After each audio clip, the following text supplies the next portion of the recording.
Allô, ici Sonia Lévesque, la prof de couture à Loisirs Saint-Justin. Et puis, je suis là pour vous présenter le cours de couture qui aura lieu pour la session d'hiver.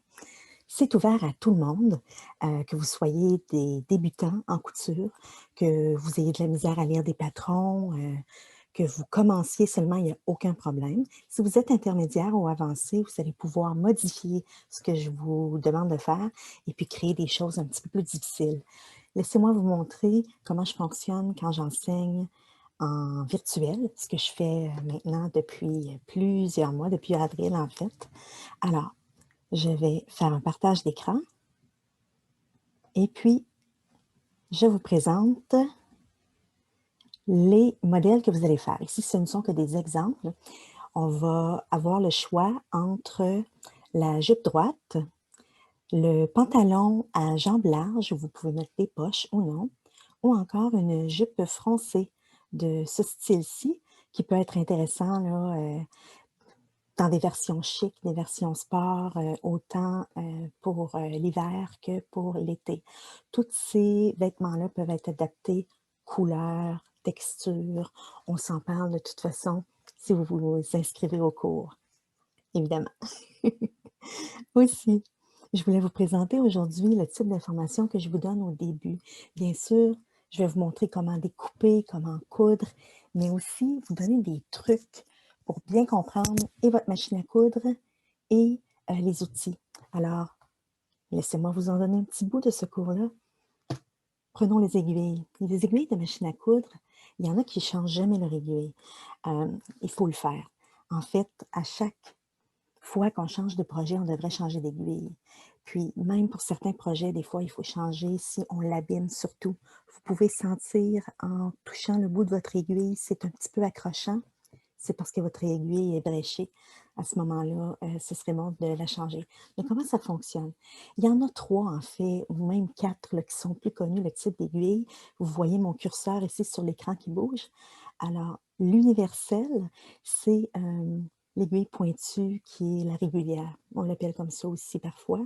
C'est celle qui est passe-partout pour tous les genres de tissus qui sont des tissus tissés normaux. Puis il y a aussi l'autre qui est encore plus utilisé, mais que les gens connaissent moins étrangement, c'est la jersey ou la ball point en anglais, que l'on appelle en français la pointe bille pour les tricots.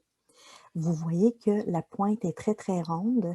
Ça, c'est pour glisser entre les mailles. Si vous ne prenez pas une pointe ronde pour faire votre jersey, vous allez prendre une pointe universelle, par exemple, régulière. Ça peut rebondir sur les mailles. Et ce que ça fait dans ce temps-là, les amis, c'est que ça saute des points. C'est ce que vous ne voulez pas. Si ça vous est déjà arrivé, peut-être que là, vous comprenez que vous n'aviez pas la bonne aiguille. Donc, ça vous prend un petit peu des deux. On va se parler des grandeurs tantôt. Les autres aiguilles les plus utilisées, on parle ici du Denain. Donc, il y a des aiguilles à jeans qui existent. Vous n'êtes pas obligé de les acheter. Une aiguille universelle fait très, très bien. L'aiguille à jeans va être un petit peu plus effilée, plus mince dans la pointe parce que le jeans est très, très dense. Et puis, pour percer une aiguille ronde, c'est plus dur. Alors, ils font comme un genre de couteau qui n'est pas vraiment affûté, mais qui est comme une lame qui va percer la toile qui est plus tissée plus dense avec des fils solides. Parlant de solide, on a aussi les aiguilles à cuir qui, elles, comme les aiguilles ici, qui sont carrément tranchantes. Là, on va avoir des lames vraiment sur le côté de l'aiguille. C'est assez coupant, merci. Et ça va percer la surface du cuir. Le cuir, c'est une peau, donc ça fonctionne pour le faux cuir également, ça fonctionne pour le vinyle. Si vous recouvrez des chaises, par exemple, ou faites des coussins qui sont en faux cuir, que ce soit plutôt mince ou moyen ou épais, on peut prendre des aiguilles à cuir, ça facilite le travail. Encore là, vous pourriez travailler avec les aiguilles universelles, mais l'aiguille à cuir, pour le cuir, c'est particulièrement bien. Attention, il faut bien coudre parce que le cuir, une fois qu'il est percé, le trou reste. Donc, si vous décousez, vous vous êtes trompé, puis vous recousez à côté, les trous restent. Donc, contrairement au tissu, quand on découd, les petits points qu'on a faits ne paraissent pas. Mais dans le cuir, le trou étant formé sur la surface qui est lisse, vous êtes fait. Donc, Ces aiguilles-là sont intéressantes à avoir à la maison, surtout les universelles et puis les pointe-billes. On a aussi, des aiguilles qui sont, doubles, que vous allez trouver parfois, puis les gens me demandent: «À quoi ça sert?» C'est fait pour faire des ourlets, des finitions dans le jersey qui vont être plates, mais qui vont quand même s'étirer. Si vous avez un t-shirt sur vous présentement, ou des vêtements qui sont faits, en tricot, vous pouvez voir ce type de finition-là qui co en fait, ce que vous avez dans vos vêtements, vous, ça s'appelle, de la cover stitch là, une machine très, très spéciale qui coûte des milliers de dollars. Il y a pas beaucoup de monde qui ont ça à la maison, mais les aiguilles doubles comme ça peuvent être utilisées sur les machines, qui sont domestiques et puis ça vous donne un équivalent de ça pour vous faire les ourlets. Vous n'avez pas besoin obligatoirement d'avoir ça, mais ça peut être pratique si vous faites beaucoup de stretch. On s'en reparle si vous prenez le cours. Pour ce qui est des grandeurs d'aiguilles, vous avez des petits chiffres qui sont écrits tout petits sur l'aiguille, mais ils sont écrits en plus gros, bien sûr, sur les paquets. Hum, Moi, j'ai mon truc. Pour les aiguilles régulières, donc les pointues, vous devriez avoir dans votre trousse des 12, 14 et 16. Ça veut dire pour les tissus plus fins, plus le chiffre est petit, plus le tissu est fin. Donc, du 10, pas du 10, mais du 12, pardon, et du 14. Le 14 étant la moyenne. C'est bon pour plein de choses. Et puis le 16 qui serait des tissus plus épais. Là, on parle d'épaisseur. Par exemple, le jeans, pour moi, c'est épais. Des tissus moyens, ce serait comme pour faire, par exemple, un tablier. Et des tissus minces, ce serait, par exemple, pour faire un petit chemisier en coton léger. Ça vous donne une idée. Maintenant, pour les pointe-billes, les épingles, pardon, les aiguilles pointe-billes, il faudrait qu'ils soient un petit peu plus fines parce que souvent les jerseys qu'on prend comme pour les t-shirts, ça nous prendrait du 12 et puis des fois même du 10. Donc, dans les aiguilles pointe-billes, je vous conseille du 10, du 12, c'est ce que vous allez utiliser le plus souvent, et puis du 14 pour vos projets, par exemple, dans le coton ouaté. Coton ouaté étant un tricot, et oui, ça paraît pas d'un tricot, mais c'en est un. On prendrait une aiguille pointe-bille, 14 à ce moment-là pour ce type de tissu-là. Ça vous donne une petite idée. Si vous avez des questions, vous pouvez toujours me le demander. Ça va me faire plaisir de vous répondre. Si vous allez sur mon site internet, vous pouvez toujours avoir mes coordonnées. Si on continue, on a aussi des aiguilles, et puis bon, on a les aiguilles à main, mais on a aussi les épingles. Les épingles, je vous recommande d'avoir celles-ci, les rondes avec, la petite pointe en plastique. Ils sont pas trop chers, en tout cas moins chers que les pointes en vitre, qui sont comme plus fancy. Puis je vous recommande d'avoir les épingles les plus longues possibles. Parce que quand ils sont très courtes, c'est difficile à les manipuler.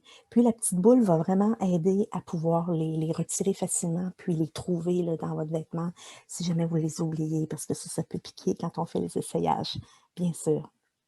Pour les aiguilles à main, je vous recommande d'en avoir plusieurs parce qu'on les perd, tout simplement, ils tombent par terre, on les oublie en quelque part ou on les échappe, puis on les retrouve jamais dans le fond de notre tiroir à outils.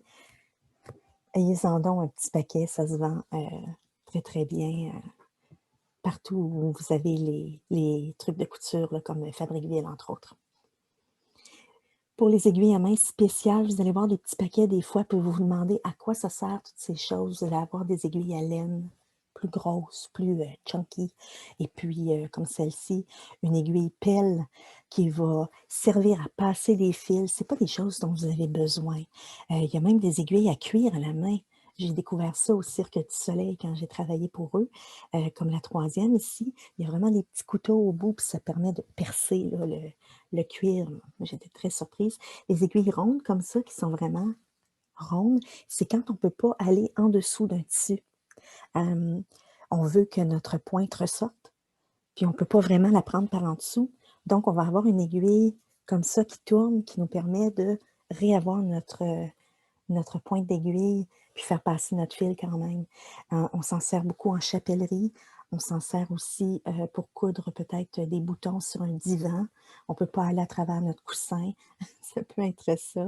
Puis, dans certains projets plus difficiles là, pour des costumes et tout ça, mais je crois pas que vous en ayez besoin. C'est pas, officiel là, c'est pas pour tout le monde. Dans les fournitures essentielles, je vous dirais un découseur parce que coudre, c'est découdre et c'est correct. Pas de panique, c'est normal de recommencer. Vous avez des trucs pour mesurer, des règles, des rubans à mesurer, très simple. Souvent, les gens ont déjà ça à la maison. Des épingles, un porte-épingles, on s'en reparle si vous prenez le cours. Vous n'avez pas besoin d'avoir ça le premier cours de toute façon. On se parle de tout ça le premier cours. Et puis des marqueurs, il y a des feuilles, des craies, plein de choses qui existent. Les ciseaux, pour le papier et un pour le tissu. Ceux qui ne le savent pas, on ne coupe pas de papier avec son ciseau à couture. Quand on le fait, on peut émousser la lame et puis ça coupe vraiment moins bien. C'est pas pratique. Évidemment, une planche et un fer à repasser, si vous voulez faire des vêtements qui ont l'air professionnels, il faut presser au fur et à mesure qu'on travaille et de toute façon, vous en avez besoin pour mettre l'entoilage sur certains de vos, produits. On s'en reparle pour l'entoilage, bien sûr. Les extras, du papier à tracer, je ne crois pas que vous ayez besoin de ces extras-là. La cire d'abeille pour cirer notre fil, ça sert quand on coud à la main pour que le fil ne s'entortille pas puis fasse des nœuds toute seule. C'est un petit truc, du Moyen Âge. Si vous êtes intéressé à faire de la couture à la main un petit peu plus, je pourrais vous montrer comment utiliser la cire. Et puis pour les coussins de pressage, c'est un petit extra, mais quand on presse des manches ou qu'on presse quelque chose de rond comme la courbe d'un buste ou encore d'une hanche, des fois c'est le fun d'avoir une forme ronde en dessous pour pouvoir presser le vêtement et qu'il ne soit pas à plat. Puis là, on est pogné, ça fait des plis. Quand on peut mettre le vêtement sur une forme, ça se presse beaucoup mieux. Alors, c'est le genre de choses que les couturières qui causent beaucoup vont avoir. Ça peut être pratique. Vous trouvez ça dans les magasins de couture également. Les extras pour le patron, donc ceux qui veulent vraiment faire de la modification de patron, vous allez pouvoir magasiner ça pour chez vous, des courbes comme ça ici. Vous avez des règles avec des séparations de pouces pour pouvoir faire vos valeurs de couture, du papier collant, ça vous en prend tout plein, beaucoup de crayons, beaucoup de papier. On s'en reparle encore ici. Si vous voulez faire du patron, bien sûr, parce que disons que pour mon cours, le patron, on en fait au départ tout simplement pour couper et ajuster à votre taille, votre projet. Vous ne ferez pas toute la même taille parce que vous n'êtes pas toutes faites pareil. Puis si jamais vous ne voulez pas porter le vêtement que vous faites, je vous conseille de le faire pour quelqu'un que vous connaissez, votre mère, votre ami, votre chum qui habite avec vous, qui veut des pantalons larges, pourquoi pas? Donc, gênez-vous pas pour me poser des questions et j'ai hâte de vous rencontrer pour la session d'hiver, pour coudre avec moi et faire des beaux projets. Bye bye.